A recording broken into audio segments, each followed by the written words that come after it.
We're going to be switching things up this week because I feel like a lot of us have been caught in that spiral of doing, pushing content, posting daily, trying to stay visible, trying to get the sale. But this week, we're going to be shifting the focus because I think what we really need is a bit of mind reprogramming. We're going to go back to the heart of why we started sharing in the first place. To help, to serve, to lead with value and trust, not pressure and urgency. So today's lesson is called Shift to Serve. And if you've ever felt that tension between genuinely wanting to help people but also needing the income, this one's going to hit home. This question was recently asked on a post that I did. How can I focus more on giving value than on trying to get a lead or a sale? I love that because it means you're already thinking like a leader. So let's break this down. Step 1, check your energy before you create.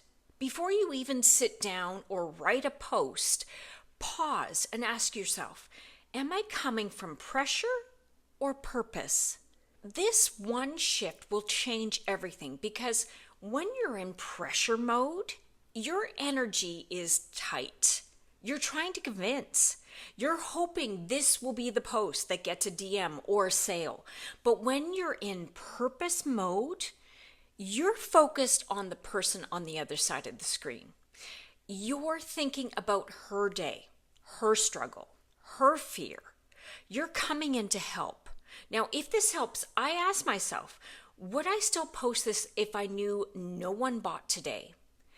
Just the other day, I posted an image of a squirrel holding a cup of coffee, okay? And it said, "Morning, y'all. Doing okay? Can I get you anything? Coffee, meds, straitjacket?" It was simple, funny, and had nothing to do with selling, but it landed. I had people reacting, laughing, commenting. And the reason it worked, I wasn't trying to get a sale. I was making a moment of connection because I know who's watching. It's other women like me trying to juggle their businesses, their life, their overwhelm, scrolling through and silently thinking, is it just me? That post reminded them they're not alone. And that's why I show up, not to push something, but to make someone feel seen. Now, step 2, your content is a bridge, not a billboard. Think of your content like a connection point, not a flashing sign that says, buy now. Your people aren't scrolling through Instagram thinking, what am I going to buy today? They're thinking, I'm exhausted. I'm worried about money. I'm tired of feeling behind. Why is everything so overwhelming? And when your content speaks to that, it says, I see you, and gives them a sense of calm or direction. And they stick around, they listen, they trust, and they eventually buy. So instead of asking, what's my offer? Ask, what's the problem she's living with today? Step 3, I want you to flip the script from your need to their pain. Now, this is a big one. We've all asked, how can I get more sales? But instead, ask, how can I make someone feel seen today? How can I give her a little peace or hope?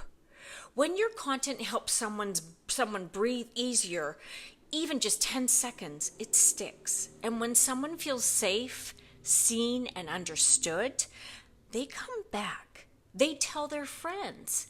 They message you.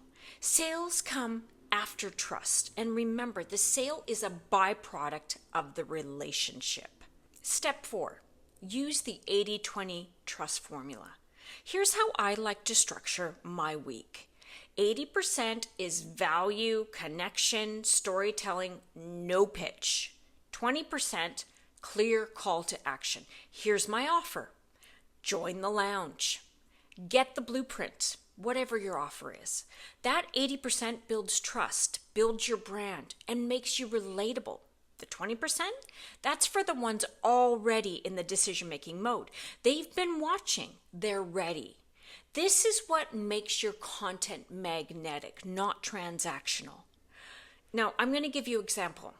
One of my best customers messaged me out of the blue a few months ago and said, I've been following you for months. And honestly, it was one of your quiet posts about burnout that finally clicked for me. It wasn't a pitch. It wasn't a CTA. It was just me talking about how some days I feel like I'm doing everything right and still not seeing results, and how exhausting that is. She told me she screenshotted it and then came back to it a few times. And when she was finally ready, that was the post that made her feel like she could trust me. So yeah, your 80% matters. It's the part that makes people say, she gets it. And that's what opens the door for the 20%. Step 5, you're the answer to someone's silent prayer. Now, this one is personal for me. My mentor always says, be the hope dealer. When you're showing up consistently with helpful, hopeful content, you're not annoying. You're not being pushy. You're being available. Someone out there is looking for a solution you already have. They've been Googling. They've been frustrated. And your content might be the first time they feel like someone actually gets it. So ask yourself, if I could help just one woman today feel a little more seen, more hopeful, or more empowered, what would I say to her? That's your post. That's your reel. That's the video you filmed today. If you want help mapping this out into your own content rhythm, comment help, and I'll send you the link to the Value Driven Content Journal.